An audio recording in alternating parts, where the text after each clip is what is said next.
Distinguished guests, colleagues, ladies and gentlemen, good morning. It is a great honor to join you today at the 2025 ESG conference.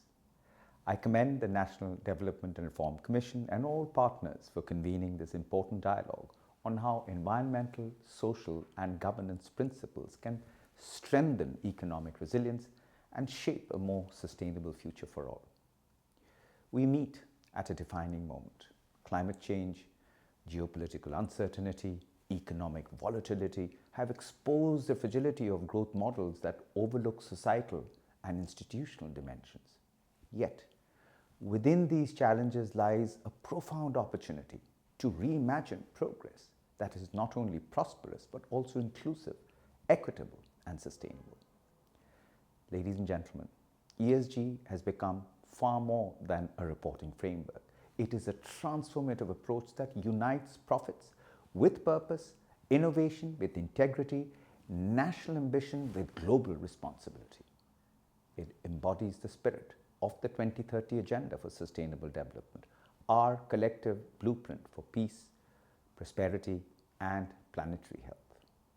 China's leadership in advancing ESG provides an inspiration and momentum. From its dual carbon goals to the green transformation of the Belt and Road Initiative, China shows that sustainability and economic dynamism can reinforce each other. The Ministry of Finance's application guide for corporate sustainable disclosure standards released in September builds upon the 2024 reporting guidelines that require listed companies to disclose across environmental, social, and governance dimensions, including labor conditions, human rights, governance systems, and anti-corruption. These measures reflect China's commitment to embedding ESG into the national development and corporate governance. Globally, progress remains uneven. While the International Sustainability Standards Board has created a vital foundation for disclosure and accountability, implementation gaps persist, especially in developing countries facing capacity, finance, and technology constraints. If ESG is to become a true driver of global resilience, these divides must be bridged. Allow me to highlight 3 priorities for collective action.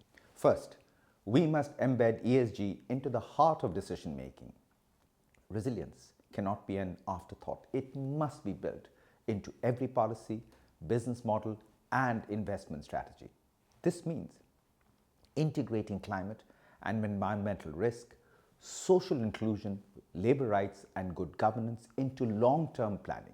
Governments can accelerate this transformation by aligning fiscal incentives with sustainability outcomes, while companies must move beyond compliance to embrace ESG as a source of innovation and competitive advantage. The United Nations Global Compact offers a compelling business case.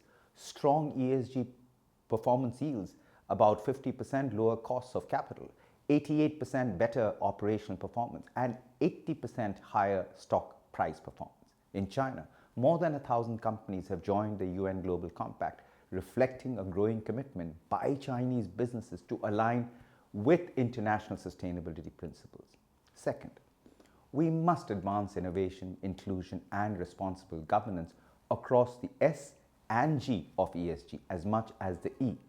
Social inclusion, from decent work to gender equality, is essential to sustainable business models.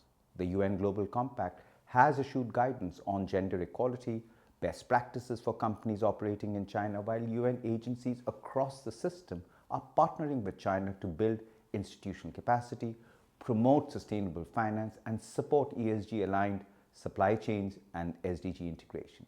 Third, we must renew global solidarity and multilateral cooperation. ESG provides a shared language for collaboration across borders.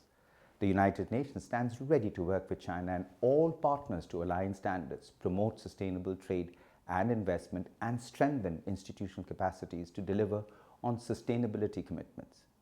Ladies and gentlemen, economic resilience is not only about recovering from a crisis, it is about building forward better.